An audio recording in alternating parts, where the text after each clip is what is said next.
पंजाब के अंदर एक बड़ा खौफनाक किस्म का तसादुम हुआ है, सूरत खराब हुई है। It's very unfortunate. जहां से जो खबरें आ रही हैं वो वहां से जो अपडेट आ रही है कि लाहौर में जो क्रैकडाउन किया गया है, पंजाब में इस नाज़रीन एक मजहबी जमात है साद रिजवी साहब की, और उनका बहुत बड़ा वोट बैंक है। मिलियंस में ये वोट लेते हैं, बड़ी मैसिव प्रेजेंस है इनकी पॉलिटिकली पंजाब के अंदर।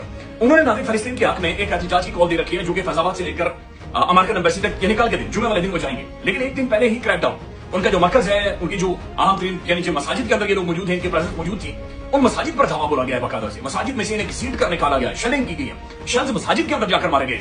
उससे भी ज्यादा खौफनाक बात यह है कि नाज़रीन ये जमात ये क्लेम कर रही है कि तकरीबन 4 लोगों की जानें चली गई हैं। यानी इतना खौफनाक तसादुम हुआ कि स्ट्रेट फायरिंग हुई है, गोलियां चली हैं, डंडे लाठियां रबर बुलेट्स मार दो, घसीटो, गिरफ्तारियां, सर फटे हैं। तो बड़ी खौफनाक किस्म की सूरत बनी है। ये समझ से बाहर ना कि ये किसकी सोच है कि कोई एहतजाज करेगा तो आपने से गोलियां मार रही है।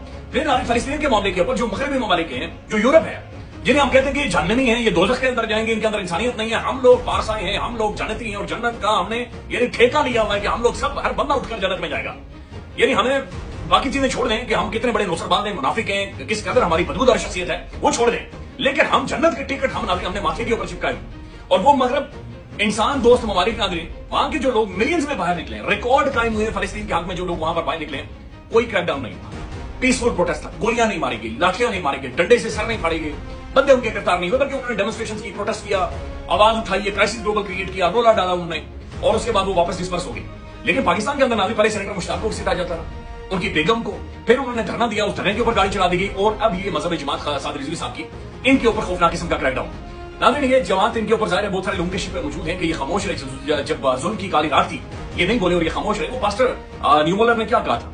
उसने कहा कि सबसे पहले ये कम्युनिस्टों के पीछे मैं खामोश रहा क्योंकि मैं कम्युनिस्ट नहीं था। फिर ये यूनियनिस्टों के पीछे मैं खामोश रहा क्योंकि मैं यूनियनिस्ट नहीं था। फिर ये सोशलिस्टों के पीछे मैं खामोश रहा क्योंकि मैं सोशलिस्ट नहीं था। फिर ये मेरे पीछे आए, और बदकिस्मती से उस वक्त मेरे लिए बोलने वाला कोई नहीं था। तो ये काम नाज़रीन तहरीक इंसाफ से शुरू हुआ था। पंजाब में पीटीआई के कारकुनों को घसीटा गया, खवातीन को मारा गया, उधेड़ा गया, और आज वही काम इस मजहबी जमात साद रिजवी साहब की जमात के साथ हो रहा है। आज इसी तरीके से इनके घरों की चादरों चार दीवारी का इस्तेमाल किया जा रहा है, इसी तरीके से इन्हें सड़कों पर घसीटा जा रहा है, इसी तरीके से इन्हें डंडे मारे जा रहे हैं, और इसी तरीके से आज वो रो रहे हैं, चीख रहे हैं कि भाई हमारे कारकुनों की जानें चली गई।